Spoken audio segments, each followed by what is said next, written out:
ꯂꯥꯛꯑꯣ ꯁꯤꯗ ꯆꯪꯉꯁꯤ ꯁꯤꯗ ꯂꯩꯔꯒ ꯑꯉꯥꯡꯈꯩꯗ ꯄꯤꯖꯔꯁꯤ ꯉꯁꯤꯗꯤ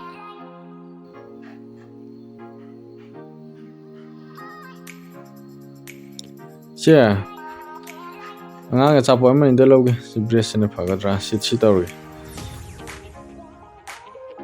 ꯍꯧꯖꯤꯛ ꯁꯤꯒꯤ ꯑꯆꯥꯄꯣꯠꯁꯦ ꯄꯤꯖꯔꯒ ꯑꯉꯥꯡꯈꯩꯗ ꯈ꯭ꯋꯥꯏꯗꯒꯤ ꯑꯉꯥꯡꯁꯦ ꯏꯁꯤꯡ ꯁꯨꯡꯊꯛ ꯊꯛꯇꯅ ꯈ꯭ꯋꯥꯏꯗꯒꯤ ꯍꯦꯟꯅ ꯃꯁꯤꯡ ꯌꯥꯝꯅ ꯊꯨꯅ ꯆꯥꯕ ꯉꯝꯕ ꯑꯉꯥꯡꯁꯦ ꯑꯩꯅ ꯍꯧꯖꯤꯛ ꯈꯟꯗꯣꯛꯀꯗꯣꯏꯅꯦꯕ ꯉꯁꯤ ꯇꯦꯂꯦꯟꯁꯦ ꯑꯗꯨ ꯌꯦꯡꯁꯤ ꯍꯧꯖꯤꯛꯁꯦ ꯇꯦꯟꯅꯤꯁꯤ ꯂꯧꯔꯒꯦꯁꯦ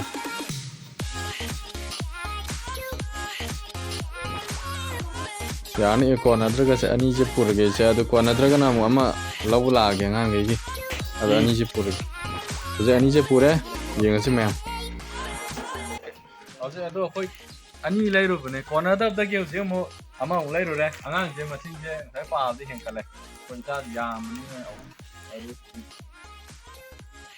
ꯅꯤꯄꯥꯟ ꯃꯣꯏ ꯅꯤꯄꯥꯟꯁꯦ ꯍꯧꯖꯤꯛ ꯀꯣꯟꯅꯔꯣꯏꯅꯦ ꯑꯃꯒ ꯂꯩꯁꯜꯂꯨꯔꯦ ꯑꯍꯨꯝ ꯁꯨꯔꯦ ꯑꯗꯣ ꯑꯍꯨꯝꯁꯦ ꯍꯧꯖꯤꯛ ꯇꯧꯗꯣꯏꯁꯦ ꯆꯦꯂꯦꯟꯖꯁꯦ ꯑꯉꯥꯡꯁꯤꯡꯁꯦ ꯁꯤ ꯑꯩꯅ ꯍꯧꯖꯤꯛ ꯁꯦꯒꯥꯏꯔꯒ ꯃꯣꯏꯁꯦ ꯌꯦꯜꯂꯅꯤ ꯃꯁꯤꯡꯁꯦ ꯊꯤꯔꯒ ꯃꯣꯏ ꯅꯤꯄꯥꯟꯁꯤꯗ ꯑꯗꯨꯒ ꯏꯁꯤꯡ ꯊꯝꯃꯦ ꯏꯁꯤꯡ ꯋꯥꯠꯂꯁꯨ ꯍꯩꯔꯛꯀꯅꯤ ꯑꯗꯨ ꯏꯁꯤꯡꯁꯦ ꯊꯛꯄ ꯌꯥꯗꯦ ꯍꯣꯏ ꯐꯨꯟꯗꯣꯔꯦ ꯑꯩ ꯉꯝꯃꯔꯣꯏ ꯍꯥꯏꯇꯥꯔꯒꯗꯤ ꯏꯁꯤꯡꯁꯦ ꯍꯣꯔꯦꯟ ꯊꯛꯀꯗꯕ ꯈꯪꯉꯤꯀꯣ ꯏꯁꯤꯡ ꯍꯦꯛ ꯊꯛꯈꯤꯕ ꯃꯤꯁꯦ ꯐꯦꯜ ꯑꯣꯏꯔꯦ ꯃꯥ ꯀꯣ ꯐꯥꯔꯁ ꯁꯦꯀꯦꯟ ꯊꯥꯔ ꯈꯪꯗꯣꯏꯅꯦ ꯑꯩꯅ ꯏꯁꯤꯡ ꯅꯪ ꯁꯤ ꯆꯥꯔꯅꯤ ꯆꯥꯕ ꯍꯧꯔꯀꯥꯟꯗ ꯏꯁꯤꯡꯁꯦ ꯊꯛꯄ ꯌꯥꯗꯦꯕ ꯀꯣ ꯑꯩ ꯉꯝꯃꯔꯣꯏ ꯏꯁꯤꯡ ꯊꯛꯇ꯭ꯔꯗꯤ ꯉꯝꯃꯔꯣꯏ ꯐꯨꯟꯕ ꯇꯥꯔꯦꯅ ꯍꯥꯏꯇꯥꯔꯗꯤ ꯏꯁꯤꯡꯁꯦ ꯊꯛꯑꯕ ꯅꯪ ꯏꯁꯤꯡ ꯊꯛꯑꯗꯤ ꯅꯪ ꯐꯦꯜ ꯑꯣꯏꯔꯦ ꯃꯇꯥꯏ ꯐꯝ ꯇꯥꯔꯦ ꯏꯁꯤꯡ ꯊꯛ ꯉꯝꯗꯕꯤꯗ ꯑꯩꯅ ꯄꯤꯕ ꯄꯣꯠꯁꯦ ꯂꯣꯏꯐꯥꯎ ꯆꯥꯒꯗꯕ ꯀꯣ ꯑꯗꯨꯝꯕꯗꯣ ꯒ꯭ꯌꯥꯟ ꯇꯥꯔꯕꯣ ꯏꯁꯤꯡ ꯁꯨꯡꯊꯛ ꯊꯛꯇꯕꯤꯗ ꯆꯥꯕ ꯀꯝꯄꯤꯇꯤꯁꯟꯅꯦ ꯇꯧꯗꯣꯏꯁꯦ ꯑꯗꯨꯒ ꯏꯁꯤꯡ ꯍꯦꯛ ꯊꯛꯈꯤꯕ ꯑꯉꯥꯡꯁꯦ ꯐꯦꯜ ꯑꯣꯏꯔꯦ ꯃꯥ ꯃꯈꯥꯗ ꯐꯝ ꯂꯩꯇꯥꯔꯦ ꯑꯗꯨ ꯍꯧꯖꯤꯛ ꯁꯦꯒꯥꯏ ꯌꯦꯜꯂꯒꯦꯀꯣ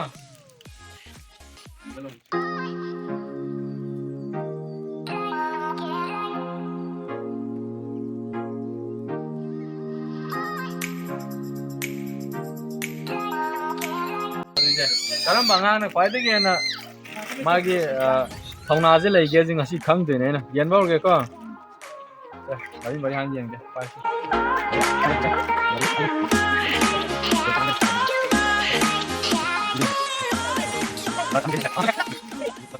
ꯃꯔꯤ ꯌꯦꯜꯂꯦ ꯄꯦꯀꯦꯠ ꯑꯅꯤꯁꯤꯅ ꯑꯗꯨ ꯄꯦꯀꯦꯠ ꯑꯃꯁꯨ ꯂꯦꯝꯗꯧꯔꯦ ꯁꯤꯗꯒꯤ ꯑꯃꯨꯛ ꯑꯩꯈꯣꯏꯅ ꯑꯅꯤ ꯑꯃꯨꯛꯀ ꯍꯥꯞꯆꯜꯂꯒꯦ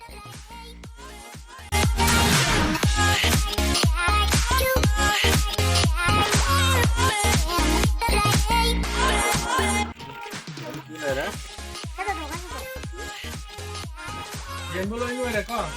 Lore. Yan mo lore. Yan mo nào ta. Không được anh nó.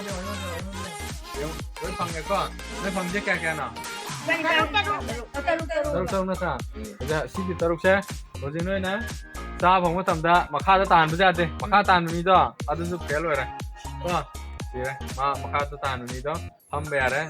Kwai ri thong na le ba magun le ba. Ko ang khan de ne bai na.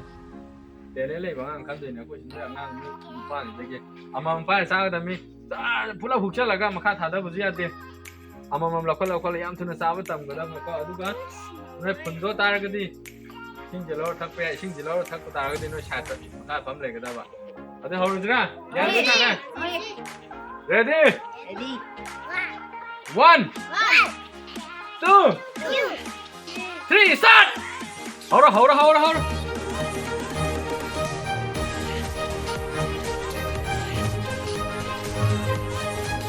sao miệng nó cái nào sao miệng nó đây bây giờ sao sao tan cái nó tắt nó sao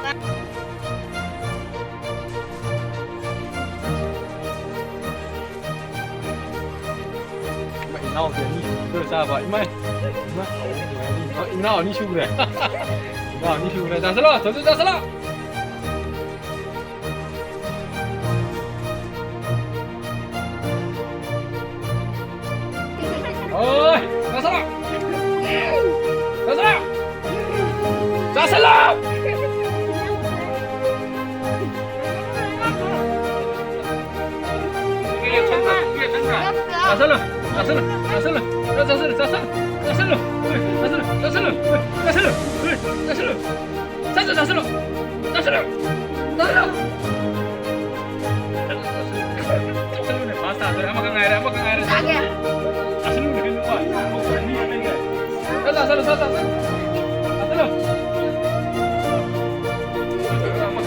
sẽ bằng ngay ra phá sao đó đấy nhau chấm rồi đi lên đi làm sao chúng ta đi muốn ra sao thì chúng ta đi mà làm sao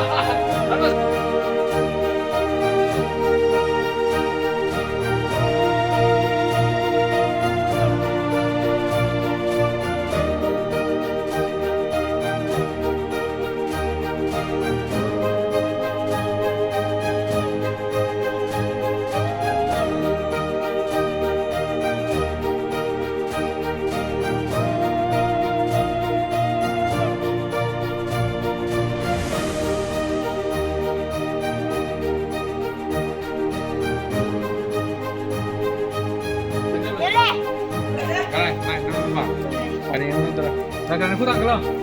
Saya ni người ni saya ni. Rồi sân bóng đi rồi sân bóng. Rồi sân bóng. Này cả thua út đây này.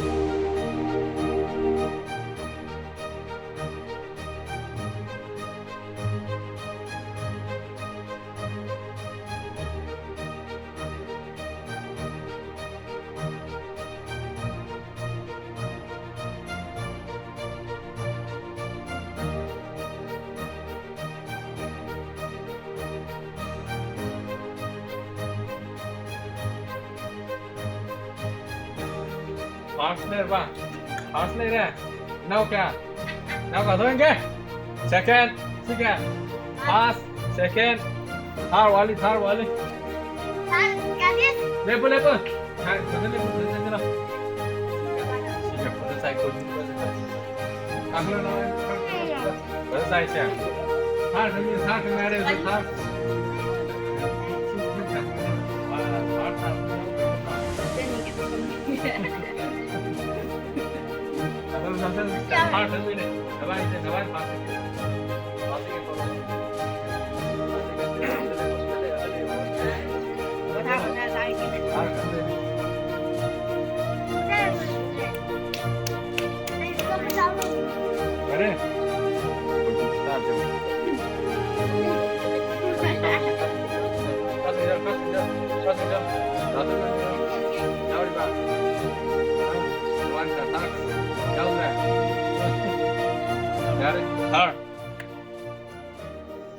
Luar je,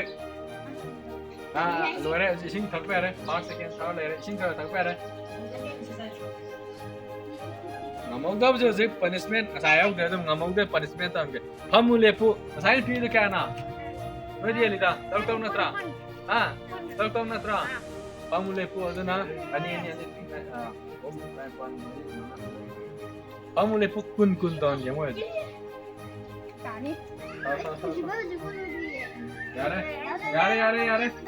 यारे अभी तो बोलो machine पे कर रहा था उससे machine खानी नहीं बा आना के कर रहा था तो वाल है ना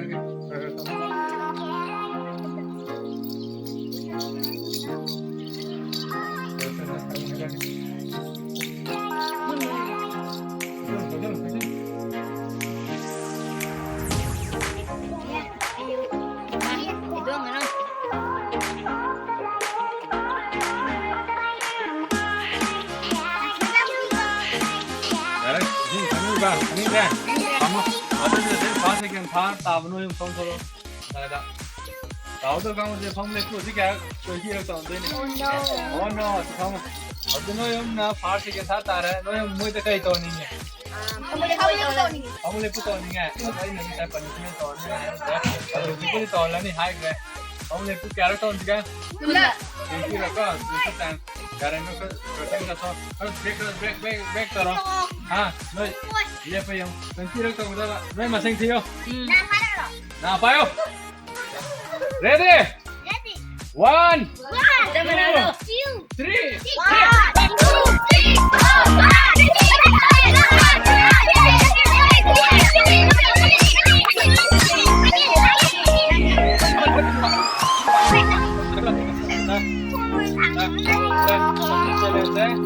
chúng ta thấy em là xa và ngầm đến là vai là phong lên toàn đấy là lấy một mặt gió là đi mà gió như thế là tôi nói 마탕들이 그래야 마탕들이 그래야 짜방 아마자.